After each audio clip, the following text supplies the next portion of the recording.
Want to get a text message whenever we publish a new episode of the Mindset Digital podcast? It's a super easy one-click shortcut to the show. To sign up, just text MSDPOD, that's MSDPOD, all one word, to 555-888 and we'll get you started. Good times.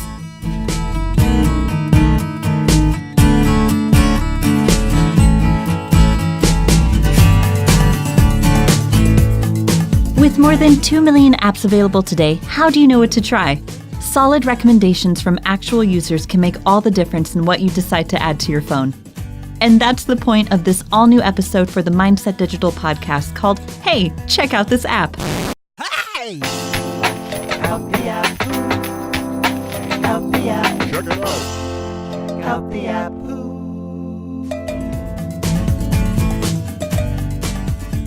Listen in as Mindset Digital team members share the apps that they use and love with Creative Director Pete Brown. From a 3-car pileup at the intersection of learning, social media, and technology, it's the Mindset Digital podcast. Hey, check out this app edition. Here's Pete. Thanks, Bria. Glad to be back, everyone. We had a bit of a stumble in our podcast publishing schedule, but we are now back on track with a really good episode today. I have a great conversation with Jen Michaels. You know, we have all been posting things on social media since at least 2008, earlier for some folks. And like it or not, we're producing content. That is tons of searchable text and images and videos, a steady stream of content from our lives. And most of us, we post and then we forget about it. But what if there's something we posted that we need to find? As you'll hear today, Jen Michaels needed to dig up an old conversation she had on cupcakes versus muffins. So you can tell this is pretty important stuff. But Jen is using an archiving software that automatically saves her content and makes it searchable. It's a pretty neat idea. There is a web-based service rolling out for it, and there is a very beautiful app that lets you go back through this steady stream of content you've put out through your life. It's a pretty free-ranging conversation. We talk horses and saddles, we talk baseball, we talk cupcakes versus muffins, and we even talk about that device that they use to measure your foot in the shoe store. All of that is good stuff. The podcast is good times. Let's get to it. Hey! Out the app.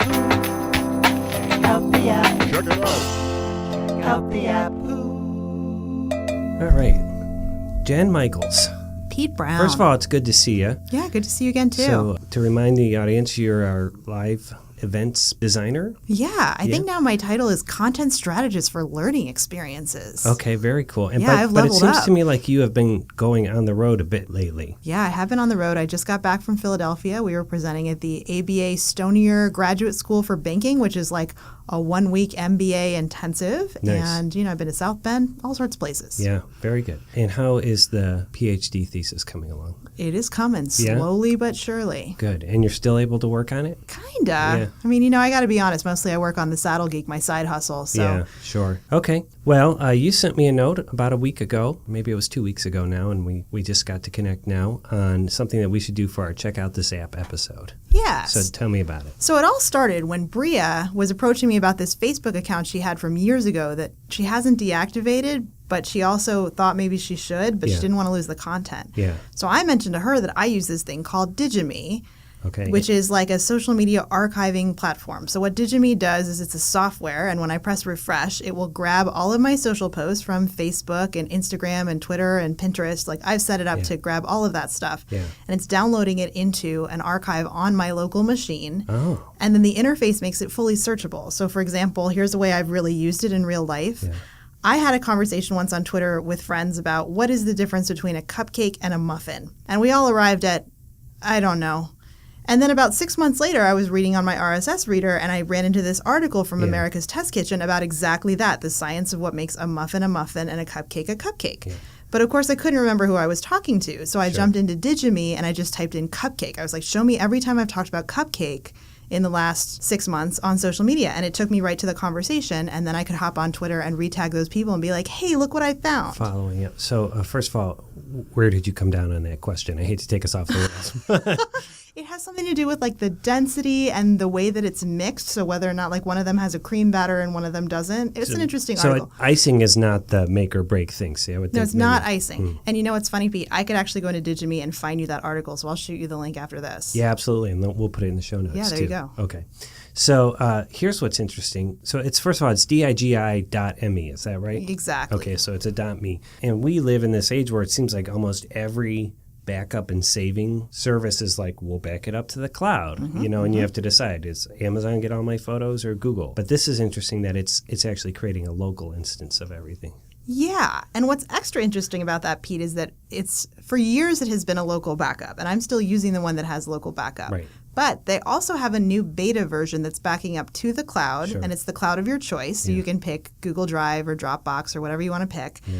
And the new business model of the new Digime is sort of startup-like. They have investors, and the way that it's going to work is the data still belongs to you, but you can choose to send it to other providers.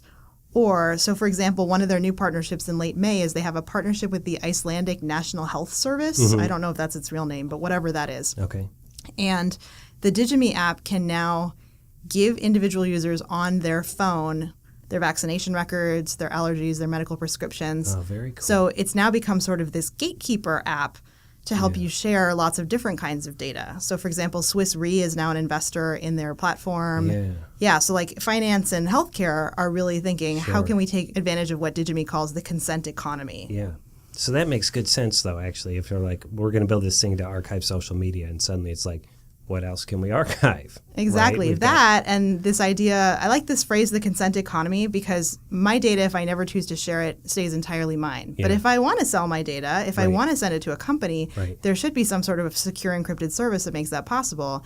And so Digime's business model is they're just charging essentially a postage fee. They're like the post office between your data and wherever the data is going. Yeah. So do you foresee a future where I could say I'm going to give up some information in exchange for monetary stuff or like in exchange for another service? Or I think it could be both of those. And what I find kind of refreshing about Digime is that they're so above the board about the fact that that's happening. So that's actually happening all around us in real time. That's Every time we're on Facebook, that's happening. It's we're buried in the settings, but Exactly. Like in real time, Facebook is receiving data about this credit card swipe that I made at the local gas station so that they can feed that to this other provider who's going to serve me particular ads on Facebook. But I like that Digime is so honest about it and that they're really asking you to control that. And I like that they're moving into super secure kinds of data like healthcare and finance. How long have you been using it? Oh, at least 5 years. And honestly, it didn't start there. It started as I was in this graduate course in graduate school about archiving and studying authors who are no longer with us. So like if I wanted to understand what T.S. Eliot was thinking in 1925 when he wrote this poem, I can go to some library somewhere. The Wasteland, by the way. Yeah, right, The Wasteland. You can go to some library somewhere and you can see all his drafts, you can see his letters, you can see his stuff. And our professor said in class one day, what is that going to look like in the 21st century if people want to understand you, your family, or maybe you get famous or for whatever reason, what do those archives look like? What are the ephemera of our lives that people will examine? And I just thought to myself, I guess as someone who studies social media, I need to think about that. And Digime was the platform that I chose to create an archive that I could control. So for example, I have like CSV files, comma separated value files. It's the most old-fashioned file you can imagine of all my social presences. So even if Digime as a software goes obsolete, I'll still have this form, something that I could pass on. A way to get at it, sure. So let me ask you this. If I go and sign up there, how far back in my stuff does it go? Or does it start the day I say, let's start now? That's a great question. It seems like this newer beta version that is downloadable now, it seems to start in the pretty recent past. So whatever they can pull off of the API. So, things like Twitter, you can only pull your last, 1,500 tweets? So it pulls what it can pull. So that's like 2 days for me. Yeah, exactly. The one that I've been maintaining over the years seems to have a very healthy pull. So it shows me all these analytics. So, for example, it told me the other day, did you know you've liked over 18,000 likes on Facebook? You like a lot of stuff. Yeah, wow. Right? I was like, I don't know if that makes me comfortable knowing that I've liked 18,000 things. So my archive is ongoing. It keeps on refreshing, but I don't know exactly how much it can pull in terms of the past. And then to get to the data, so I understand you can say I want it in this format, but if you're searching for it, like the Cupcake discussion, you use their interface? Yeah, so there's an interface built in. And how does it pull it up? Like how do you know you are on Facebook or Twitter? It has little icons. So, Yeah. like, let's say I would say I want every time I talked about cupcakes in the year 2016. Yeah. And it would show me a little icon. This was a Twitter tweet. This was a Facebook like. This was an Instagram comment that you made. Yeah. And so it kind of is indicated visually for you. But you can also restrict it by network. So if you wanted only stuff from, say, Twitter, you could do that. Are you using it for LinkedIn? I don't know if they have LinkedIn. That's a really great question. Yeah, interesting. It's never even occurred to me to look. Yeah. We'll check it out. It'd be like, hey, here's all my fun, cool stuff, and here's my professional stuff. Yeah, and then here's Right. my LinkedIn. Yeah. Womp womp. But I do they can do Facebook pages. So there's a couple Yeah. of Facebook pages that I share there as well, not just Okay. my profile. And it's free until you decide to send your data somewhere, is that right? Yeah. So that's the new business model. In the old business model, you had to pay, but it was only $18 a year. Oh, yeah. So it was so minimal, I didn't even care. I had it on auto pay. But this newer Digime that we're talking about, the one that's Yeah. the finance and the healthcare and the whole enchilada, Yeah. that one is a free service. And then I don't know how much they're going to charge for postage. Yeah. I remember back when I had to pay $20 a year for expanded storage on my Yahoo Mail account. Yeah, those were the days. Yeah. So, well, I'll tell you, I thought when I just glanced at this, and I thought it was one of these services that tries to give you a single beautiful view of all your social things going on. Mm-hmm. There used to be one called Visify, which was really good, and Yahoo bought it and shut it down. I don't know why. Right, but this is It was much too beautiful much for different. this world. This is much with a longer range in saving it, and it seems like it's set it and forget it, right? For the most part, it does. You have to keep it open. Like you have to open it in order to refresh your stuff. So it's not running in the background per se. You do actually Okay. have to go in and press refresh every now and then. I gotcha. But as it goes, it's pretty low maintenance. I do think you're right. I think there's still room in the market for that solution to come along, the set it and forget it Yeah. social media archiving platform. And I think Digime seems kind of early to that party. I haven't found another archiving service that's getting that close to it. If they would add that, I would pay money is the honest answer. That would be cool if it's just a service running in the background. Yeah, kind of like Crash Plan. You know, I've got Crash Plan for my hard drive. It costs Right. way more money, but it's running all the time in the background of my computer, backing me up live to the cloud. I want that for my social. Yeah, that would be a good idea. Let's just talk about the privacy stuff for another minute or Sure. two here. I think it was Wiener who was in this room when we came to record. Wiener was in here writing, I guess. Doing something. We'll have to find out. It looked like work. Yeah, it did look like work. So the studios are our quiet room. When Gmail first came out, there was all this uproar that it could scan your emails and give you relevant ads. You I know? remember that. And I was one of those guys. I'm like, I'm sticking with Yahoo to be safe, right? But I think kind of culturally now, we're all more or less accepting that our data is being passed around, you know? But I like that Digime makes you be conscious about it. Yeah, and I like that it's really explicit about where the data is going and why. So, for example, here's something that happened on Facebook yesterday.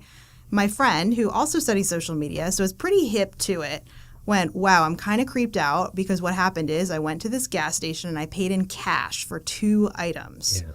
But then Facebook started serving me ads for those same 2 items later in the day. So how did they know? Yeah. I already knew that Facebook was tracking credit card data, but how did they Yeah. know about the cash stuff? And so then a conversation ensued about how Facebook might have known. Yeah. And I feel like that's sort of what's beautiful about Digime is they're so honest about, Right. hey, here's the data that we propose to share and who we're going to share it with and what they're going to do with it. And do you or do you not want to do that? Because we're going to make money off of that and so are you. Yeah. That is creepy about Facebook. Isn't Like it? now if I'm searching for a saddle or something, we'll just use an example, I expect ads to start coming that are super relevant to me, right? Because Yeah. I did it online. But, you know, if I go to the grocery store and I buy something and suddenly I'm getting an ad for it, I'd be a little circumspect. You know what creeps me out that's relevant to podcasting? Sometimes I will feel like I said something out loud and Facebook heard me. And I haven't figured out if that's true. Like, is it like Amazon Echo, which is hearing everything I'm saying and potentially analyzing it? Yeah. Or is it that things that you say out loud reflect things that you are doing and thinking? Yeah. And Facebook is picking it up in these other ways Yeah. behind the scenes. Yeah. But when I feel like Facebook is listening, like when I look at my phone and think, is it hearing everything that just happened? That gives me the creeps. Yeah, for sure. For sure. Or if it, you know, like does Facebook probably knows that I like podcasts and I podcast, right? But if I post about our podcast, is it going to go and suck up the information that we post online about, you know? Yeah. Or is it just Pete likes podcasts? Yeah, I don't know. Yeah, it's been years since I've actually done like an ad buy on Facebook. Back then it was amazing that I could say I want, 35-year-old women who have 2 kids. Well, if you have questions about that, I do them every week for Saddle Geek. So. Do you really? Yeah. Yeah. I'd like to run a campaign for this podcast, and I have some money to do it. So. Well, let's talk. Yeah, let's figure out what to do. Okay. Anything else about DigiMe that I should have asked that I didn't? I'm going to check it out because you sold me on it. It's not from the U.S., which I find very intriguing. Oh, okay. Where's it from? It's from Europe, somewhere in Europe. The emails always have that, like, I speak English, but maybe it's the Queen's English. It's not American English, which is fine. And there's an iOS app, which is really slick and beautiful. So if you're looking for visualization, their iOS app is really pretty. Okay. I'll check that out, too. And so now if I post about football, does it think I'm talking about soccer?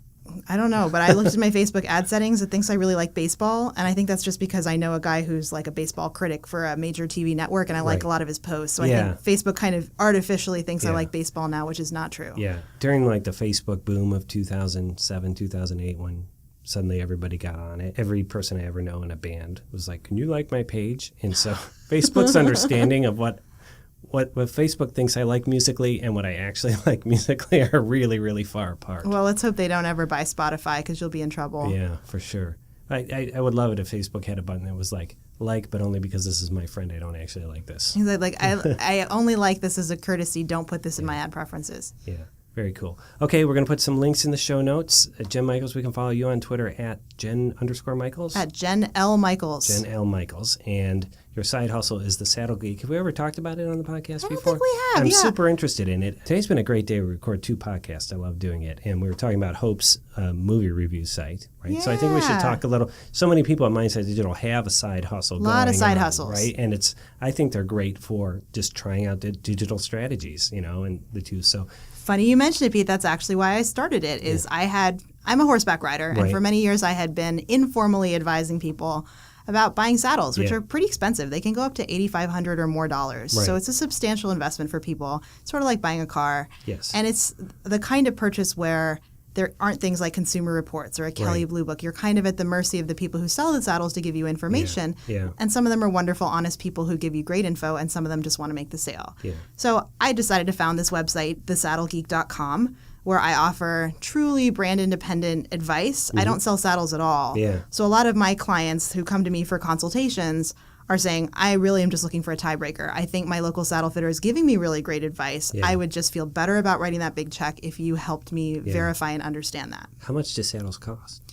Oh, a cheap one is like $500 to $800. A really expensive one is $8,000 or $9,000. Yeah. And when you first told me about this, what I thought was interesting, it's not like buying a car because the horse is involved in this decision.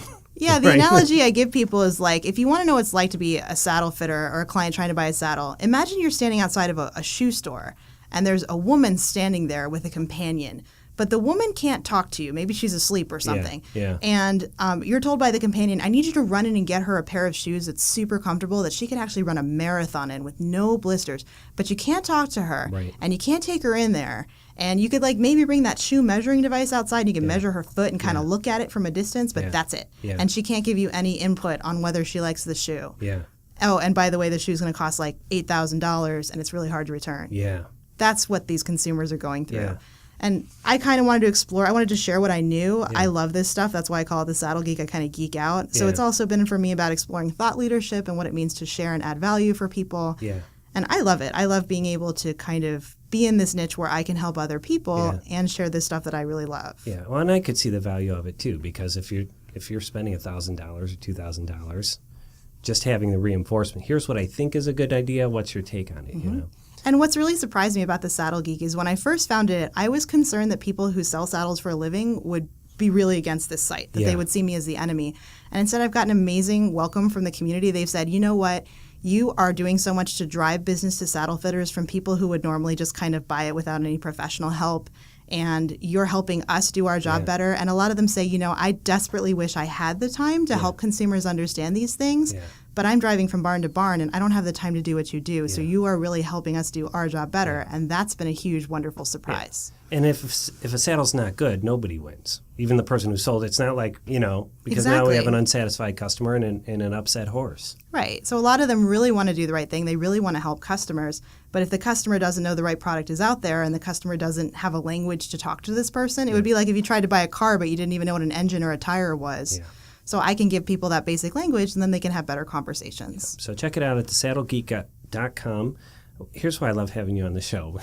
We came in to talk about an app, but we also talk about the difference between muffins and cupcakes. Yeah, and then we talked about baseball and Facebook ads. Baseball, Facebook ads, saddles. And here's my last question. The shoe measuring device. Do you know what that's called? I don't. I think it has a unique name. We're going to find it and put it in the show notes. Oh, yeah, we're going to Google that. So, all right. Thanks for coming in, Jen, and good times. Thanks, Pete.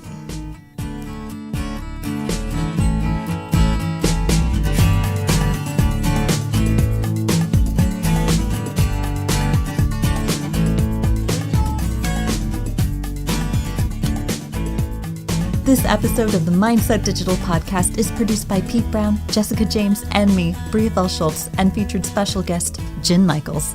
Some music in this episode is courtesy of the website audionautics.com and is licensed under Creative Commons 3.0. Audio mastering by Jeff Gellert of Allegro Media Design. If you like the show, please let us know by leaving a positive review on iTunes. We'll be back in a few weeks with another episode. Until then, good times, everyone. Good times.